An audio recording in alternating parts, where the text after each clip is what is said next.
El libro de Job es un libro que está en la Biblia, que tiene un solo propósito. Hay gente que no ha leído el libro de Job nunca.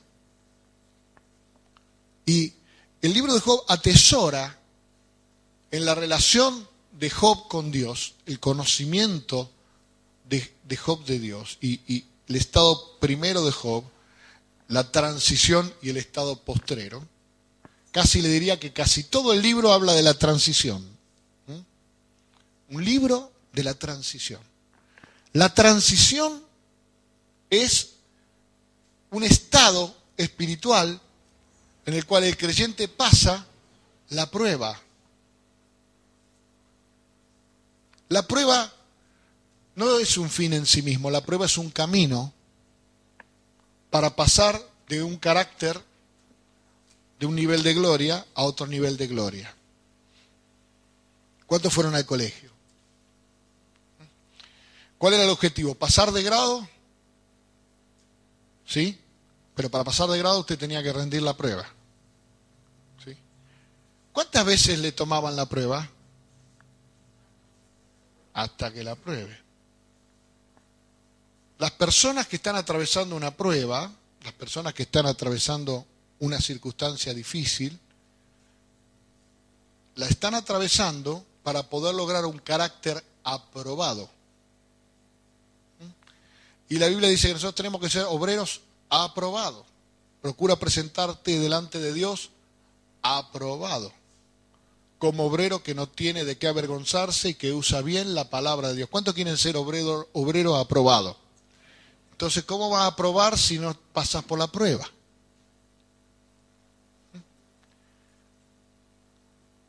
Dios no le va a regalar la nota, ¿me entiende?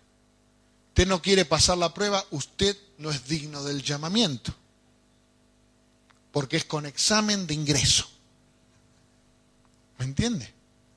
La única manera que Dios te pueda usar es que estés en el nivel de gloria, en el nivel de unción, en el nivel necesario para que haya una diferencia de potencial entre lo que hay en vos y lo que la gente necesita.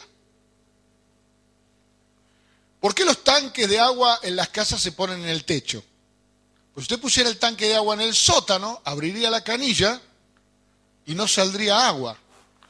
Usted necesita que el tanque de agua esté a un nivel más alto que el nivel de consumo. El nivel de depósito tiene que ser más alto que el nivel de consumo para que haya una diferencia de potencial y el potencial fluya de lo mayor a lo menor. Indefectiblemente, dice en el libro de Hebreos, el mayor bendice al menor. ¿Sí o no?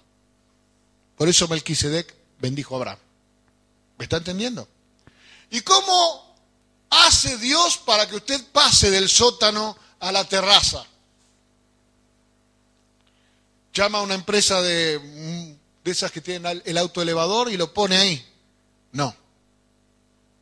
Usted aumenta el nivel, el potencial, el poder, la unción, la gracia, lo necesario para servir a otro. El tanque sirve a la canilla, para que usted esté lo suficientemente preparado para abastecer el consumo, es decir, el consumo, el desgaste, la necesidad de la gente. ¿Me está entendiendo? Más fácil no se me ocurre ningún ejemplo. ¿Y cómo es que usted pasa del sótano a la terraza? Aprobando circunstancias para que usted pueda presentarse delante de Dios como aprobado, como un obrero que no tiene de qué avergonzarse. No hay peor vergüenza que fallar en la prueba. ¿Qué significa un obrero que no tiene de qué avergonzarse? Una persona que cuando hay gente que tiene una fe bárbara para los demás, pero cuando ellos están en el horno, se olvidan que Sadrach, Mesach y Abednego también estuvieron en el horno y allí estuvo el cuarto varón. Que en la prueba Dios se mete en el horno contigo. En la prueba el Señor entra en el horno contigo. ¿Quién cerró la boca de los leones? ¿Daniel? ¿Lloró Daniel? Pasó toda la noche en compañía de los leones. Usted sabe, los leones no son muy perfumados que digamos, ni es muy cómodo estar en la leonera. Pasó la noche en la leonera. Le hago una pregunta. Cuando salió el sol y amaneció, ¿a quiénes quemó el fuego del horno? ¿A Sadrac, Mesac y Abednego o a sus enemigos? ¿A quiénes se comieron los leones que ayunaron durante toda la noche? ¿Con qué desayunaron los leones? ¿Usted sabe qué felices estaban los leones con Daniel? Los leones dijeron, un día de ayuno, una noche de ayuno, y a la mañana se desayunaron a todos los enemigos de Daniel. Estaban ahí. ¿Para qué es la prueba? Para librarte de tus enemigos. Tus enemigos probablemente no sean humanos, tus enemigos sean los enemigos de tu carácter. Los enemigos de tu carácter, que no te permiten tener un carácter aprobado. Entonces viene la noche, viene el horno, estás en el horno, o estás en el pozo. Dice en el Salmo, Él me sacó del pozo de la desesperación. Miren, más desesperación que estar en un pozo lleno de leones. A menos que usted sea otro león.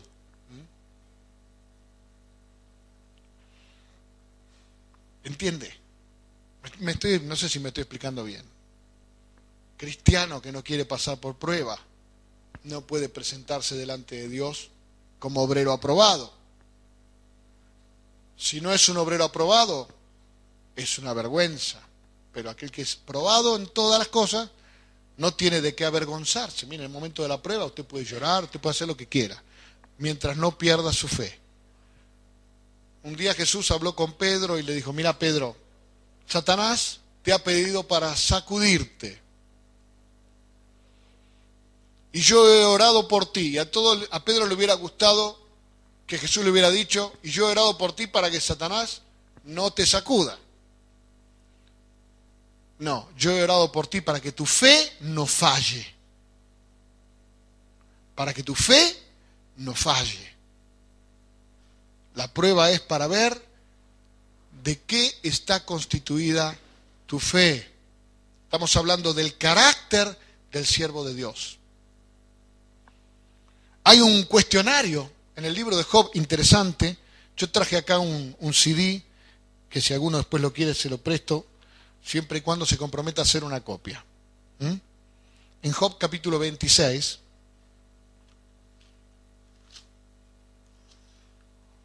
yo le llamo el cuestionario de Job. Pero cuando usted pone un aviso en el diario y dice, se solicita una persona con tales características, que cumpla con requisitos. Job era un hombre de Dios, la Biblia dice que era un hombre ¿cómo? Fíjese cómo comienza. Mire si el libro es o no es un libro que habla de carácter. Dice así, en el capítulo 1, verso 1. Hubo en la tierra de Uz un varón llamado Job, y era este hombre perfecto y recto, temeroso de Dios y apartado del mal. ¿Cómo era? Perfecto, completo, maduro, derecho, recto, justo, quiere decir. Temeroso de Dios, es decir, sabio, porque el principio de la sabiduría es el temor de Dios, y apartado del mal, que quiere decir santo. ¿Qué tal el carácter de Job? Bueno. Después algunos lo andan criticando a Job. Bueno. Pero así y todo, su carácter fue probado. Y fíjese que era un hombre que sabía cómo probar el carácter. En el capítulo 26, Job dice, a los que lo acusaban, a los amigos, habían ido los amigos en vez de ayudarlo, esos amigos mejor perderlo que encontrarlo. Cuando usted está pasando por la prueba, en vez de alentar su fe, lo quieren culpar. Y entonces Job le pregunta, perdón, ¿y ustedes en qué ayudaste al que no tenía poder? ¿cómo has amparado el brazo sin fuerza? ¿En qué aconsejaste al que no tenía ciencia? ¿Y qué plenitud de inteligencia has dado a conocer? ¿A quién has anunciado palabras? ¿Y de quién es el espíritu que de ti procede? Maravilloso cuestionario.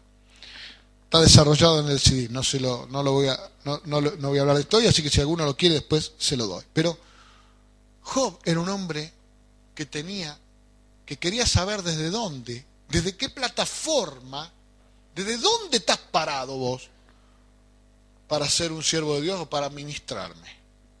¿Sabes cuánta gente inconsciente que se deja ministrar por gente que no tiene un carácter aprobado por Dios? Y para Dios lo más importante es el carácter de las personas. El carácter. Fíjese que dice 1 Corintios capítulo 12, verso 31.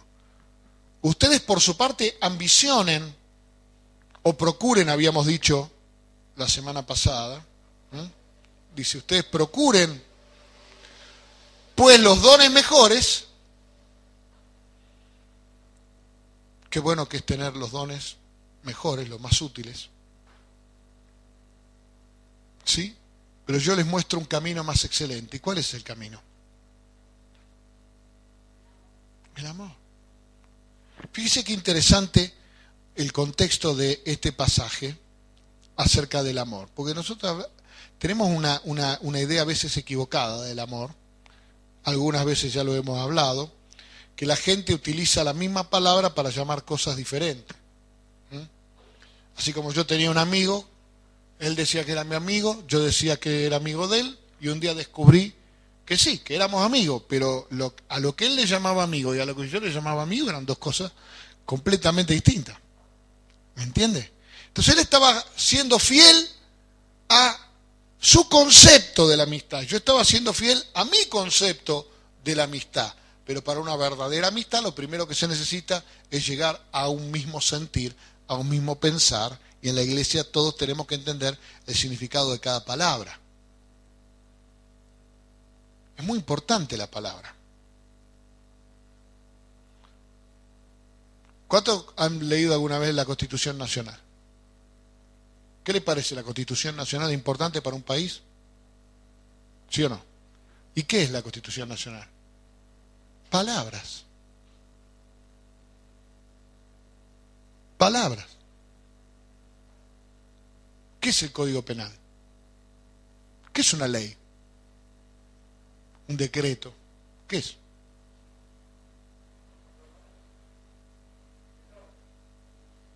El mundo entero está sujeto a palabras. ¿O no? ¿Cuántos son casados? ¿Por qué son casados?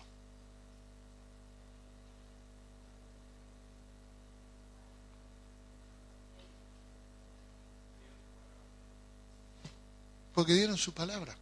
Porque se comprometieron por medio de la palabra. Hay un hombre de Dios que yo admiro mucho, ya no admiraba porque partió con el Señor, que dice, ¿cuánto vale un hombre? ¿Cuánto vale una persona? Vale lo que valen sus palabras. Si la persona no cumple con su palabra, no vale nada. Si la persona cumple con su palabra, es una persona de valor. Por eso Dios es tan infinitamente valioso por el cumplimiento de su palabra. Porque todo lo que Dios dice se cumple. Y el valor relativo de cada uno de nosotros está relacionado con los compromisos que tomemos. Por eso si yo hablo en lenguas, no me comprometo a nada. Por lo menos con nadie, porque nadie entiende lo que estoy hablando.